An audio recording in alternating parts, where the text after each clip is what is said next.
الحمد لله الواحد الأحد الفرد الصمد الذي لم يلد ولم يولد ولم يكن له كفوا أحد صلى الله على محمد وعلى آله صلاة بلا عدد باقية إلى الأبد.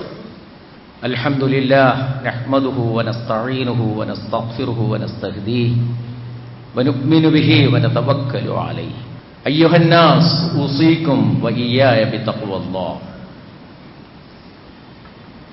أعوذ بالله من الشيطان الرجيم. يا أيها الذين آمنوا أطيعوا الله وأطيعوا الرسول وأولي الأمر منكم فإن تنازعتم في شيء فردوه إلى الله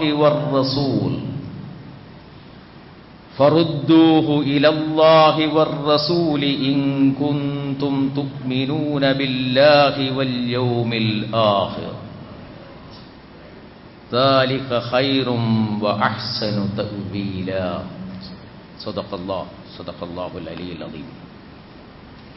പ്രിയമുള്ള സഹോദരന്മാരെ, സഹോദരിമാരെ, ജീവിതത്തിൻ്റെ എല്ലാ തുറകളിലും അള്ളാഹുവിൻ്റെ കൽപ്പനകളനുസരിച്ചുകൊണ്ടും അവൻ വിലക്കിയ കാര്യങ്ങൾ വേണ്ടെന്ന് വെച്ചുകൊണ്ടും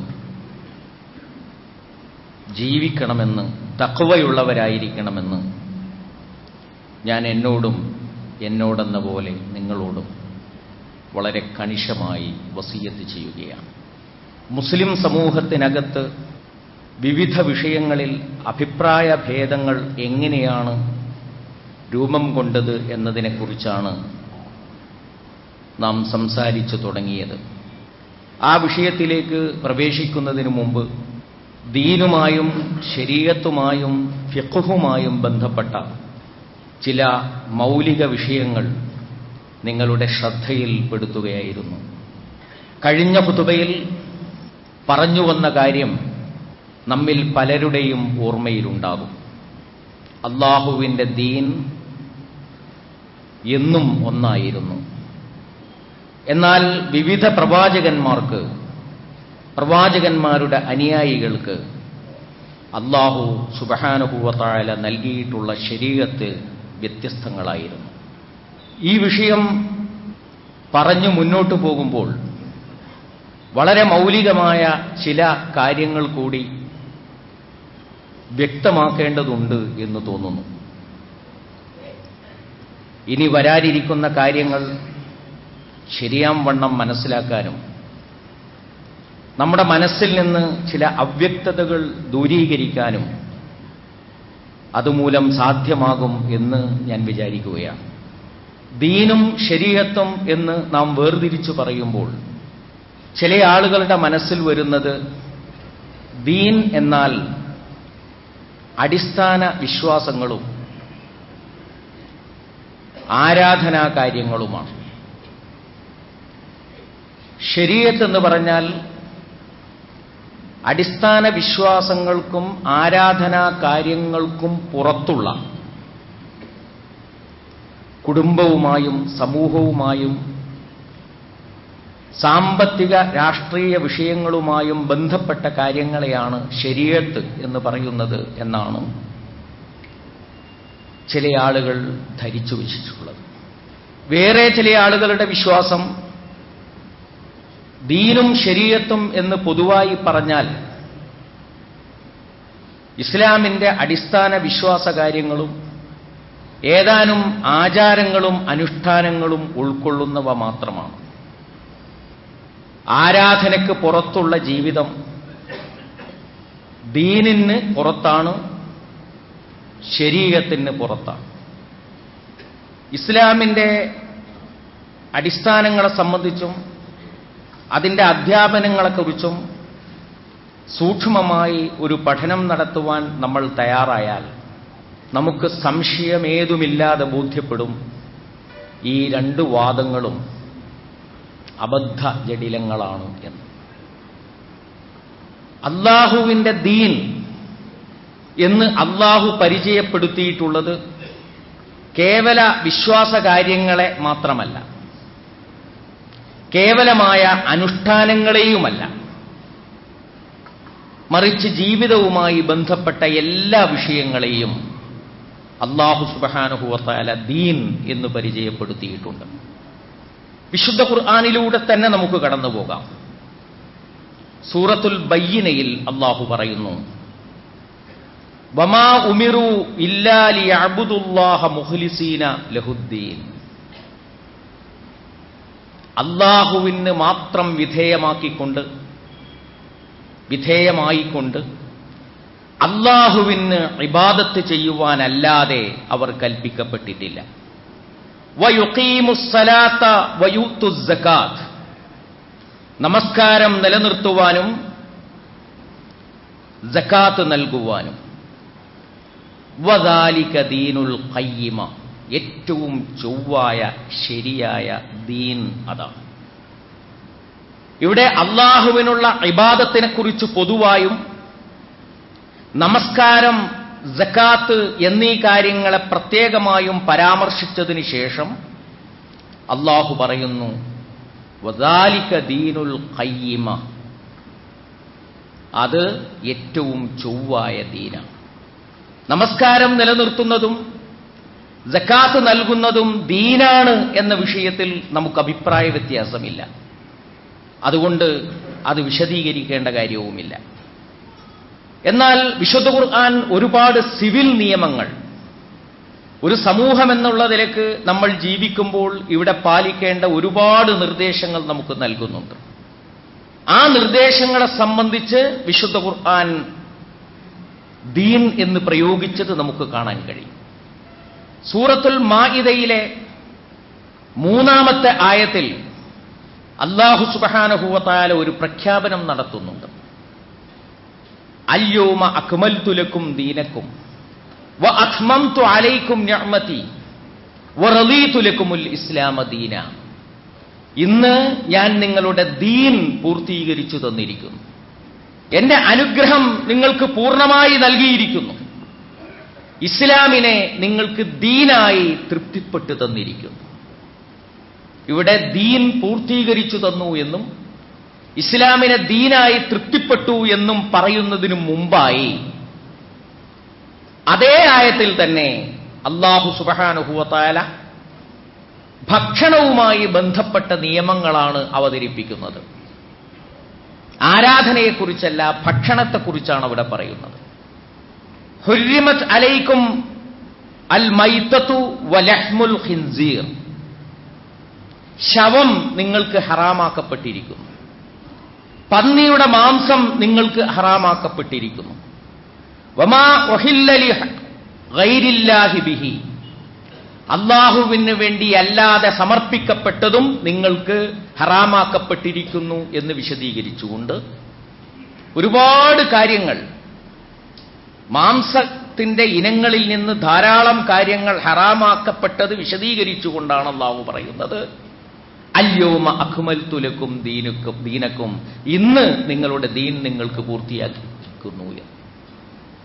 അതായത് ഭക്ഷണവുമായി ബന്ധപ്പെട്ട ഈ നിയമങ്ങൾ ദീനിൽപ്പെട്ടതാണ്, കേവലം ശരീഅത്തിൽപ്പെട്ടതല്ല എന്നാണ് പറഞ്ഞതിന്റെ അർത്ഥം. അതും ദീനാണ് എന്ന് മാത്രമല്ല, ഇസ്ലാം ഖുർആനും നമുക്ക് നൽകിയിട്ടുള്ള എല്ലാ ഹലാല് ഹറാമുകളും ദീൻ തന്നെയാണ്.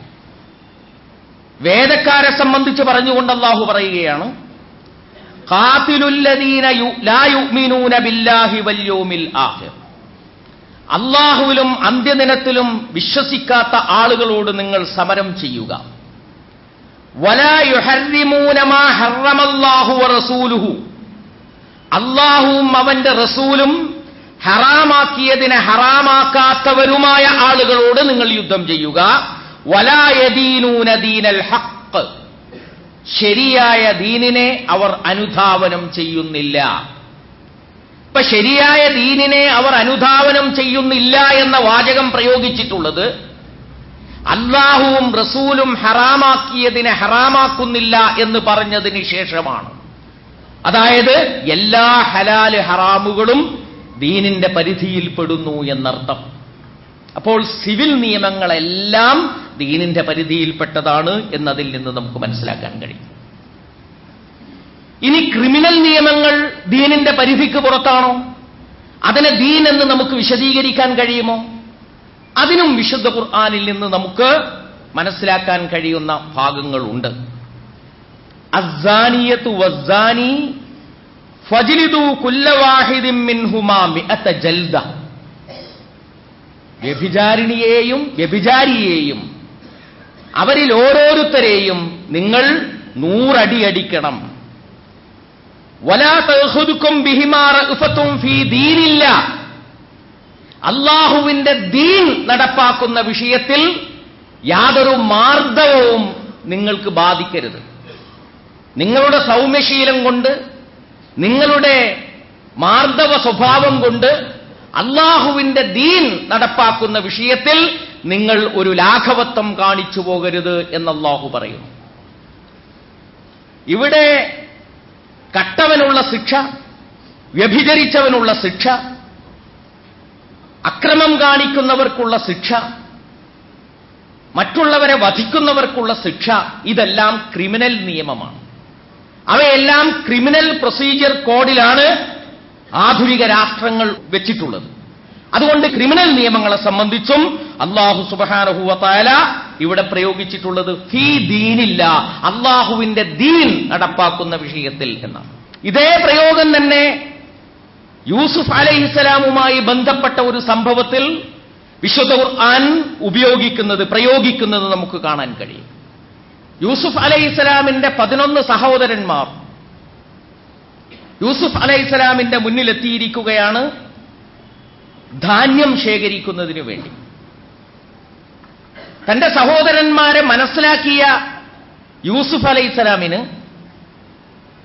തന്റെ ഉമ്മയൊത്ത സഹോദരനായ, ബാക്കിയുള്ളവരുടെ അക്രമം സഹിക്കേണ്ടി വരുന്ന ബിന്യാമീനെ അല്പസമയത്തേക്ക് തന്റെ കൂടെ നിർത്തേണ്ടതുണ്ടായിരുന്നു. അതിന് ഒരു രീതി സ്വീകരിച്ചത് തന്റെ പാനപാത്രം അല്ലെങ്കിൽ അളവ് പാത്രം, രണ്ടഭിപ്രായങ്ങളുമുണ്ട്, ഇത് ബിന്യാമീനിന്റെ ഭാണ്ഡത്തിൽ നിക്ഷേപിക്കുകയും പിന്നീട് അത് കണ്ടെടുക്കുകയും ചെയ്യുക എന്നാണ്.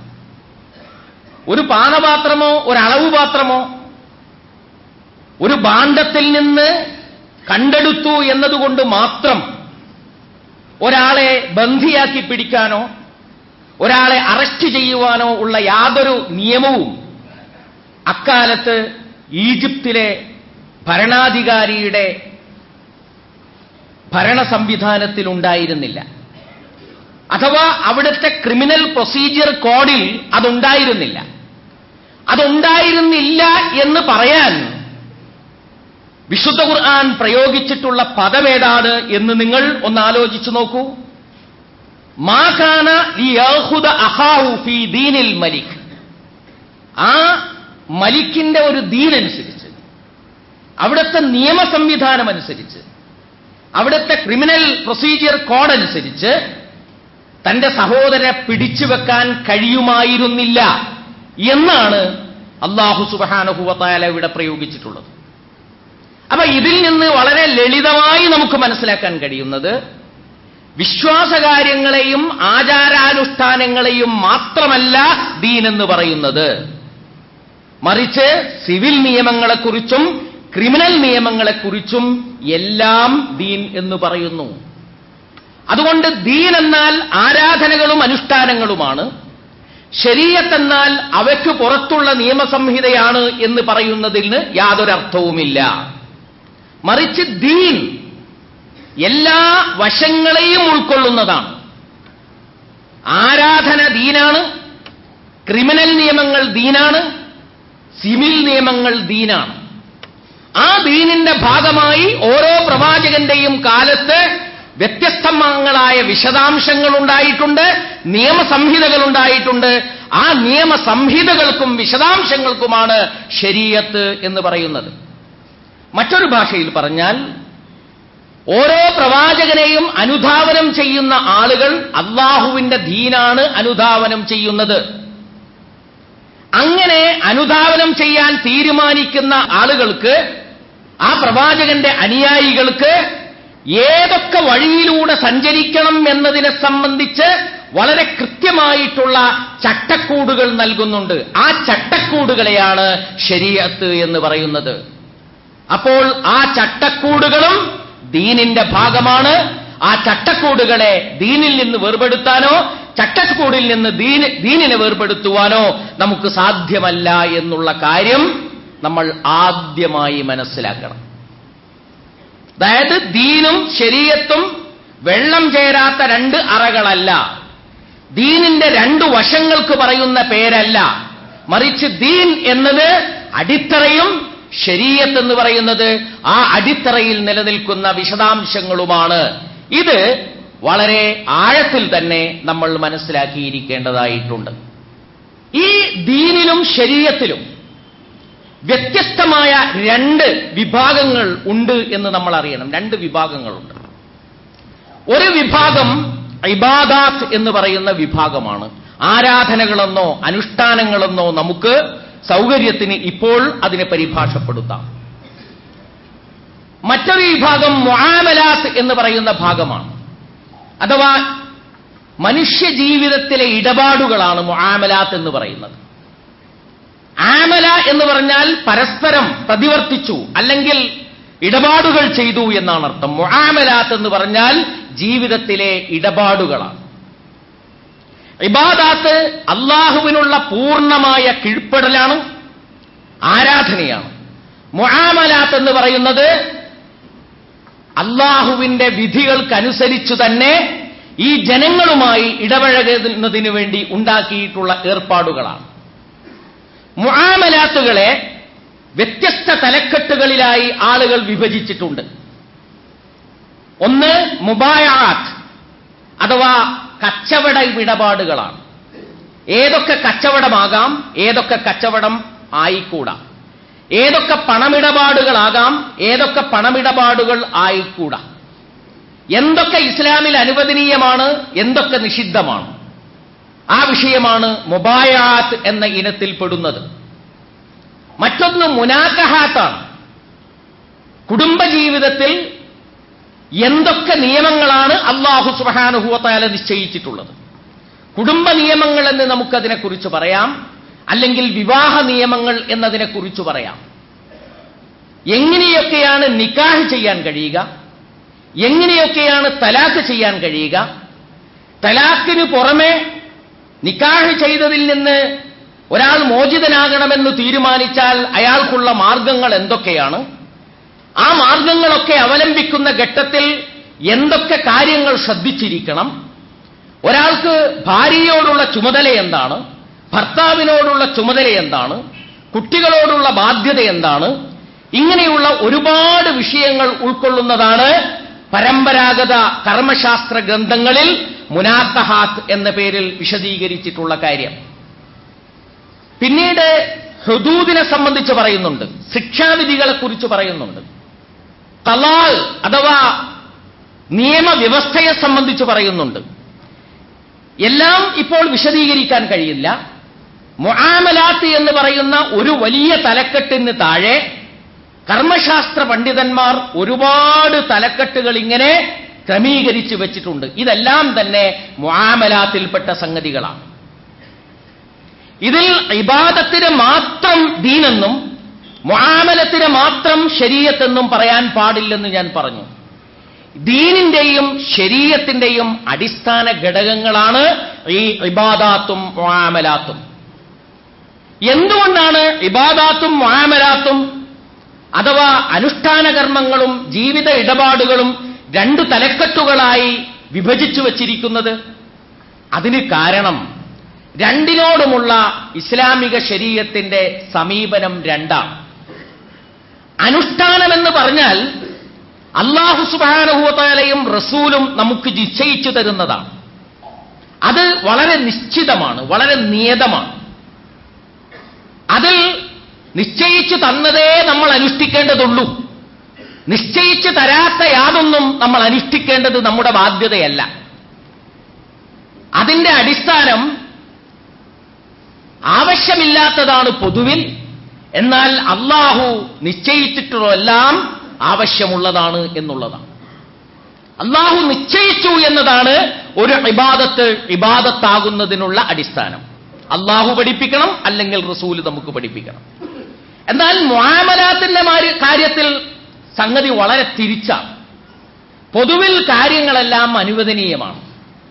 ഏതാണോ അല്ലാഹു സുബ്ഹാനഹു വ തആല വേണ്ടെന്ന് പറഞ്ഞിട്ടുള്ളത് അവ മാത്രമേ വേണ്ടെന്ന് വെക്കേണ്ടതായിട്ടുള്ളൂ. ഏതിനൊക്കെയാണോ അല്ലാഹും റസൂലും നിബന്ധനകളും ചട്ടക്കൂടുകളും നിർമ്മിച്ചിട്ടുള്ളത് ആ നിബന്ധനകളും ആ ചട്ടക്കൂടുകളും നമ്മൾ അനുസരിക്കണം എന്ന് മാത്രമേയുള്ളൂ. അല്ലാഹു നിരോധിച്ചിട്ടില്ലാത്ത കാര്യങ്ങൾ, പ്രത്യേകിച്ച് ചട്ടക്കൂടുകൾ നിർണയിച്ചു തരികയോ നിബന്ധനകൾ നിർണയിക്കുകയോ ചെയ്തിട്ടില്ലാത്തതോ ആയ കാര്യങ്ങളെല്ലാം തന്നെ അനുവദനീയം എന്ന ഇനത്തിൽപ്പെട്ടതാണ്. അതായത് ഇബാദത്തിൽ അല്ലാഹും റസൂലും നിശ്ചയിച്ചു തന്നതാണ് നമ്മൾ ചെയ്യേണ്ടത്. മുആമലാത്തിൽ അല്ലാഹുവും റസൂലും നിരോധിച്ചിട്ടുള്ള കാര്യങ്ങളിൽ നിന്നാണ് നമ്മൾ അകന്നു നിൽക്കേണ്ടത്. ഈ രണ്ട് സമീപനങ്ങൾ ഇസ്ലാമിക ശരീഅത്തിന് ഈ രണ്ട് ആശയങ്ങളോടും ഉള്ളതുകൊണ്ടാണ് അല്ലാഹു ഇബാദത്ത് എന്നും മുആമലാത്ത് എന്നും രണ്ട് വിഷയങ്ങളായിട്ട് കാര്യങ്ങളെ വേർതിരിച്ചിട്ടുള്ളത് എന്ന് നമുക്ക് മനസ്സിലാക്കാൻ കഴിയുന്നതാണ്.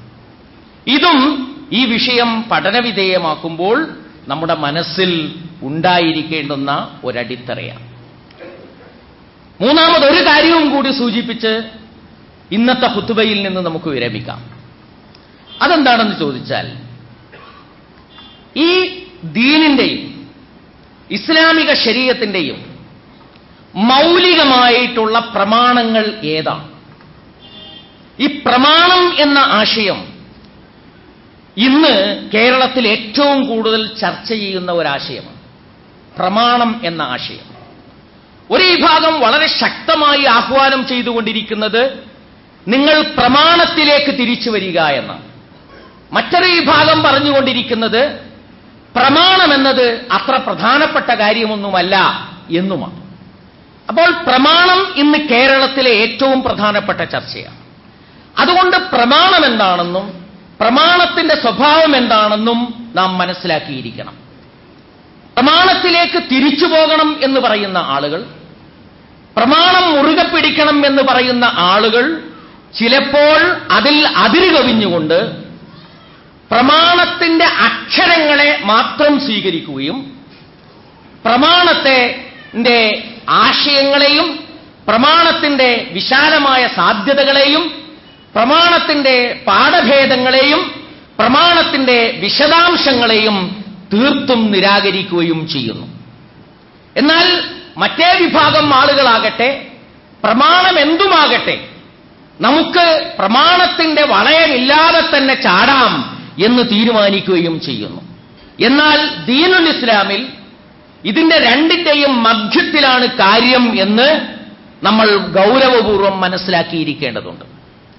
അതുകൊണ്ട് പ്രമാണത്തിലേക്ക് മടങ്ങുക എന്ന് പറയുന്നതിൽ ചില സൂക്ഷ്മതക്കുറവുകൾ ഉണ്ട്. അതിന്റെ വിശദാംശങ്ങളിൽ പ്രമാണത്തെ അനുധാവനം ചെയ്യുന്നിടത്ത് ലാഘവത്വം കാണിക്കുന്നതിലും സൂക്ഷ്മതക്കുറവുകളുണ്ട്. ഈ സൂക്ഷ്മതക്കുറവുകൾ പരിഹരിച്ചുകൊണ്ട് മാത്രമേ നമുക്ക് സന്തുലിതമായി മുന്നോട്ടു പോകുവാൻ കഴിയുകയുള്ളൂ. എന്താണ് ഇസ്ലാമിന്റെ മൗലിക പ്രമാണങ്ങൾ? മുസ്ലിങ്ങളിൽ ആർക്കെങ്കിലും ഈ മൗലിക പ്രമാണങ്ങളിൽ തർക്കമുണ്ടാകും എന്നെനിക്ക് തോന്നുന്നില്ല. ഒന്ന് വിശുദ്ധ ഖുർആൻ തന്നെ. വിശുദ്ധ ഖുർആനിനെ മൗലിക പ്രമാണമായി അംഗീകരിക്കാൻ ഏതെങ്കിലും ഒരു വിശ്വാസി സന്നദ്ധമാകുന്നില്ലെങ്കിൽ പിന്നെ അയാളെ വിശ്വാസി എന്ന് വിളിക്കേണ്ട യാതൊരു കാര്യവുമില്ല. അല്ലാഹുവിനെ ഇലാഹായി അംഗീകരിക്കുന്നവനാണ് ഇസ്ലാം മതവിശ്വാസി. അല്ലാഹുവിന്റെ പ്രവാചകൻ അന്ത്യപ്രവാചകനായ മുഹമ്മദ് മുസ്തഫ സല്ലല്ലാഹു അലൈഹി വസല്ലം തിരുമേനിയിൽ വിശ്വസിക്കുന്നവനാണ് വിശ്വാസി. മുഹമ്മദ് മുസ്തഫ സല്ലല്ലാഹു അലൈഹി വസല്ലമയ്ക്ക് അല്ലാഹു അവതരിപ്പിച്ചു കൊടുത്തിട്ടുള്ള ഗ്രന്ഥമാണ് ഖുർആൻ എന്ന് വിശ്വസിക്കുന്നവരാണ് വിശ്വാസി. ആ ഖുർആനാണ് നമ്മുടെ ജീവിതത്തിന്റെ മൗലികമായ ഭരണഘടന എന്ന് വിചാരിക്കുന്നവരാണ് വിശ്വാസി. ഖുർആൻ മൗലിക പ്രമാണമാണ് എന്ന് ഏതെങ്കിലും ഒരാൾ വിശ്വസിക്കുന്നില്ലെങ്കിൽ ആ വിശ്വാസിയെ സംബന്ധിച്ച് ആ ആളെക്കുറിച്ച് വിശ്വാസി എന്ന് നാം പറയേണ്ടതില്ല. അപ്പോൾ എല്ലാ അർത്ഥത്തിലും മുഴുവൻ മുസ്ലിങ്ങളും അംഗീകരിച്ചിട്ടുള്ള ഒരു മൗലിക പ്രമാണമാണ് ഖുർആൻ എന്ന് പറയുന്നത്. ഇസ്ലാമിന്റെ രണ്ടാമത്തെ മൗലിക പ്രമാണം പ്രവാചകൻ സല്ലല്ലാഹു അലൈഹി വസല്ലമയുടെ സുന്നത്താണ്.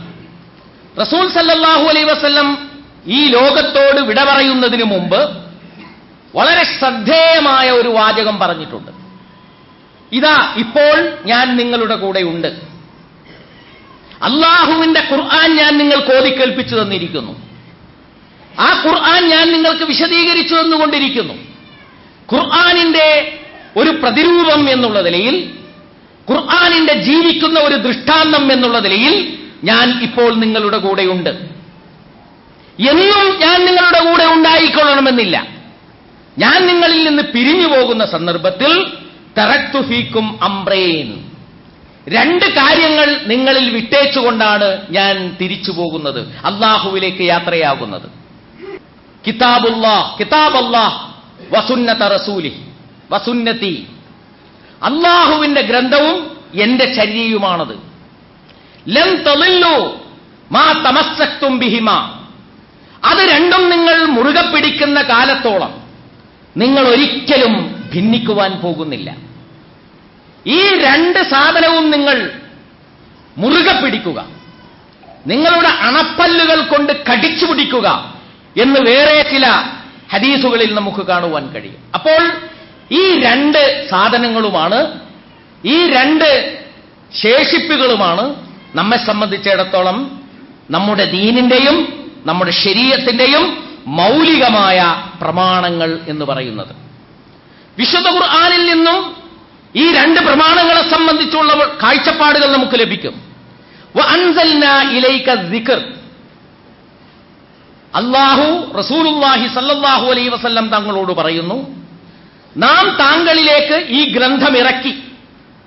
ലിതുബയ്യിന ലിന്നാസി മാ നുസ്സില ഇലൈഹിം, അവരിലേക്ക് ഇറക്കപ്പെട്ടതിനെ വിശദീകരിക്കുന്നതിന് വേണ്ടി, വിശദീകരിച്ചു കൊടുക്കുന്നതിന് വേണ്ടി നാം താങ്കൾക്ക് ഈ ഗ്രന്ഥം നൽകിയത് താങ്കൾ ഇവർക്ക് വിശദീകരിച്ചു കൊടുക്കുന്നതിന് വേണ്ടിയാണ്.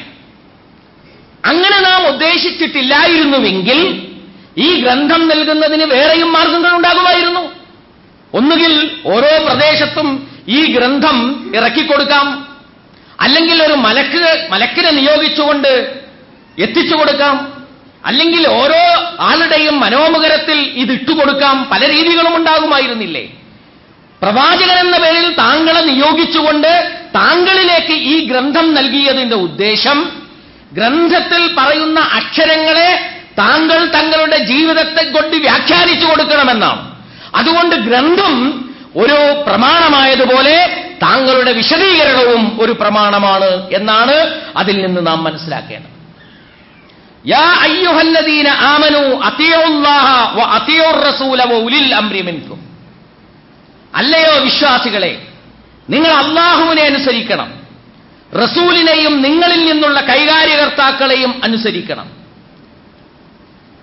അപ്പോൾ അനുസരിക്കേണ്ടത് 3 പോയിന്റാണ്. ഒന്ന് അല്ലാഹ്, രണ്ടാമത്തേത് റസൂൽ, മൂന്നാമത്തേത് നിങ്ങളിൽ നിന്നുള്ള കൈകാര്യകർത്താക്കൾ. ഈ 3 പോയിന്റിലും നിങ്ങളുടെ അനുസരണം രേഖപ്പെടുത്തുമ്പോഴാണ് യഥാർത്ഥത്തിൽ നിങ്ങൾ അല്ലാഹുവിനെ അനുസരിച്ചവരായി തീരുന്നത്. മാത്രമല്ല നിങ്ങൾ സ്വർഗാവകാശികളായി തീരുന്നത്. അല്ലാഹുവിനെ അനുസരിക്കുന്നു, റസൂലിനെ അനുസരിക്കാൻ കഴിയില്ല എന്ന് പറഞ്ഞാൽ പറ്റില്ല. റസൂലിനെ ഞാൻ അനുസരിക്കും, പക്ഷേ ഏതെങ്കിലും ഒരു നേതാവിനെ അനുസരിക്കാൻ, ഖലീഫക്ക് അനുസരണം രേഖപ്പെടുത്താൻ, അമീറിന് അനുസരണം രേഖപ്പെടുത്താൻ ഞാൻ സന്നദ്ധമാകുന്നില്ല എന്ന് പറഞ്ഞാൽ പറ്റില്ല. അല്ലാഹുവിനെ അനുസരിക്കണം, റസൂലിനെയും നിങ്ങളിൽ നിന്നുള്ള കൈകാര്യകർത്താക്കളെയും നിങ്ങൾ അനുസരിക്കണം. 3 പോയിന്റ് ഉണ്ട് നിങ്ങൾ അനുസരിക്കാൻ.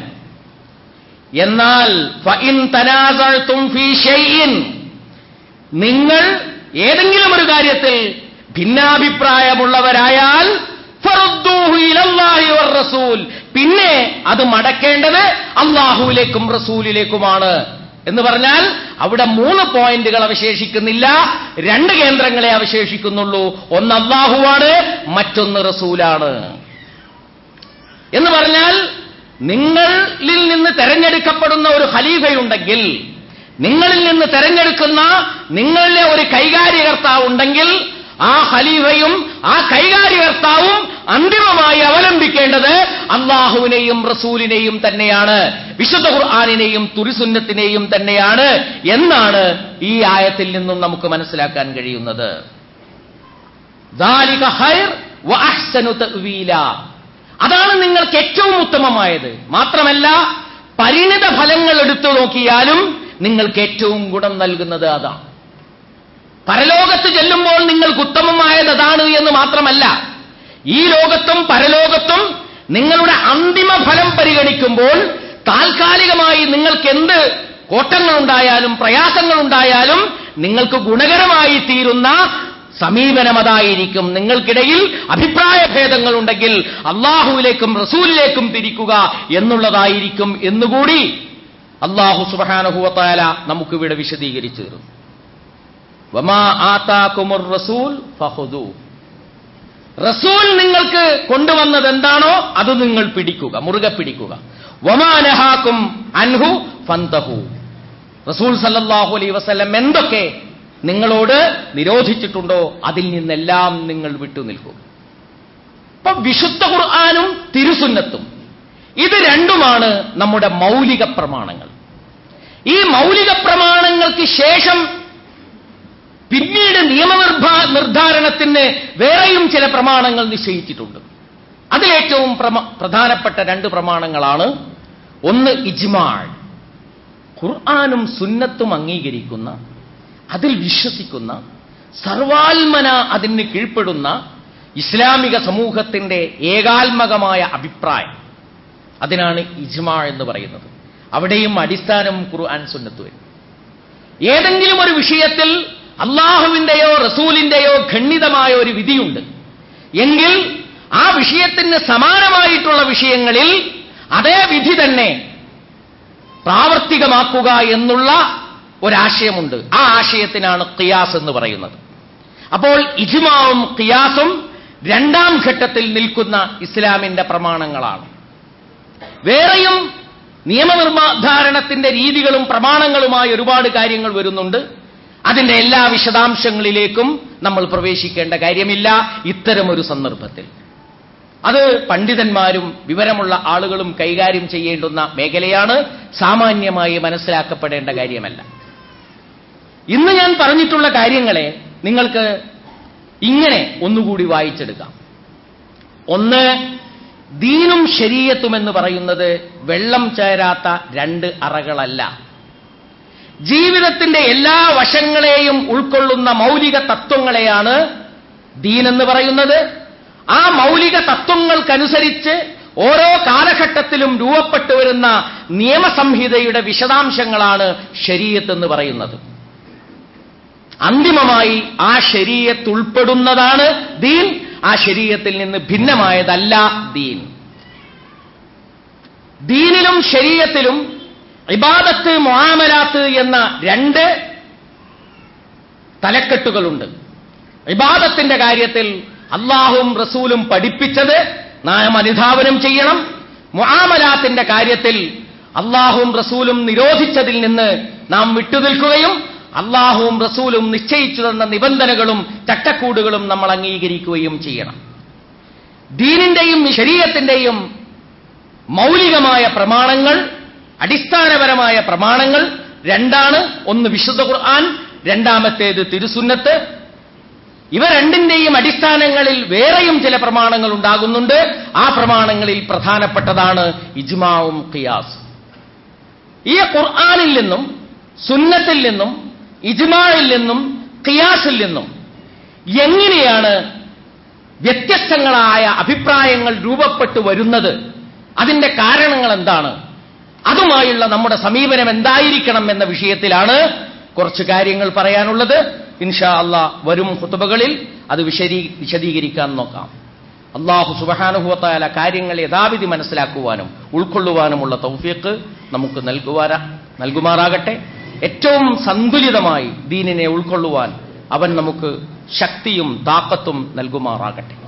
മുസ്ലിം സമൂഹത്തിൽ എല്ലാവിധ അഭിപ്രായ വൈവിധ്യങ്ങളും ഉള്ളതോടൊപ്പം അല്ലാഹു സുബ്ഹാനഹു വ തആല ഐക്യവും രജ്ഞിപ്പും ഉണ്ടാകുമാറാകട്ടെ. മുസ്ലിം സമൂഹത്തിന്റെ കെലിമത്ത് അല്ലാഹു സുബ്ഹാനഹു വ തആല ഏകീകരിച്ചു തരുമാറാകട്ടെ. അഖൂലു ഖൗലി വ അസ്തഗ്ഫിറുല്ലാഹ ലീ വലക്കും.